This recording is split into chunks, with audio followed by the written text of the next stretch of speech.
कहानी शुरू होती है वृंदावन के घने जंगलों से, जहां एक योद्धा रहा करता था, समुराई रायस्टार। वो इस जंगल से बहुत प्यार करता था। हर सुबह सूरज उगने से पहले वो पंछियों के संग उठता, जमीन पर बैठकर पुशअप्स करता, फिर अपनी तलवार से करतब सीखता और रात को अपनी टहनी से बने बेड पर सो जाता। लेकिन उसी जंगल पर नजर थी एक आदमी की, पुष्पा। पुष्पा हर दिन लकड़ियां काटता, अपने बंडल गिनता और फिर अपने फटी पुरानी सोफे पर जा गिरता। एक दिन जंगल में एक अजनबी आता है। पुष्पा भाऊ, सुना है वृंदावन के जंगलों में लाल चंदन छुपा है। पुष्पा कहता है, भाई छोड़, वहाँ एक समुराई रहता है, हम उधर नहीं जा सकते। अजनबी मुस्कुराता है, पर वो हर रविवार को शहर जाता है। उस रास्ते में एक्सीडेंट करवा दो, फिर जो चाहे कर लो। पुष्पा की आंखों में लालच चमक उठती है। अगले रविवार रायस्टार अपनी बाइक से शहर की ओर निकलता है और तभी रास्ते में पुष्पा ट्रक लगा देता है। धड़ाम! रायस्टार का बैलेंस बिगड़ता है, बाइक पलटती है और वो सड़क पर गिर जाता है। पीछे से पुष्पा हंसता है, अब होगा वृंदावन हमारा। कुछ देर बाद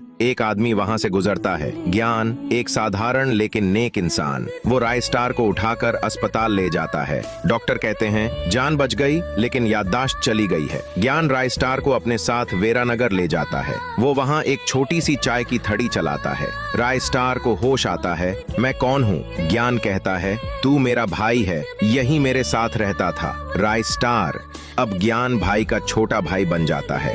दोनों मिलकर चाय की दुकान चलाते हैं और खुश रहते हैं। लेकिन एक दिन पुष्पा उस दुकान पर आता है। जैसे ही उसकी नजर रायस्टार पर पड़ती है, वो चौंकता है। तू तो मरा हुआ था। वो अपने एक आदमी से कहता है, इसके पीछे नजर रखो, ये कहाँ रहता है, मुझे बताना। रायस्टार जब घर वापस जाता है तो पुष्पा का आदमी उसे देख लेता है और सब बता देता है। रात होते ही पुष्पा अपने गुंडों के साथ दुकान पर हमला करता है। ज्ञान भाई सामने आता है। पुष्पा उसे जोर से मारता है। ज्ञान बेहोश होकर गिर जाता है। ज्ञान की आंख खुलती है तो खुद को एक अंधेरे जेल में पाता है। शाम को जब रायस्टार दुकान पर आता है तो सब कुछ उल्टा पुल्टा देखता है और परेशान हो जाता है। तभी एक आदमी दौड़ते हुए आता है और कहता है, तेरे भाई को पुष्पा पकड़ ले गए हैं। रायस्टार गुस्से में अपना हाथ झटकता है और उसकी तलवार अपने आप उसके हाथ में आ जाती है।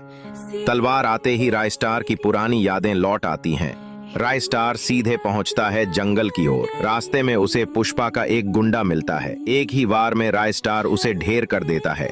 गुंडा आखिरी सांस में कहता है, रायस्टार की यादें वापस आ गई हैं। पुष्पा डर के मारे कांपने लगता है और भागने की कोशिश करता है, लेकिन तभी सामने खड़ा होता है रायस्टार और फिर एक ही जोरदार वार में पुष्पा का अंत हो जाता है।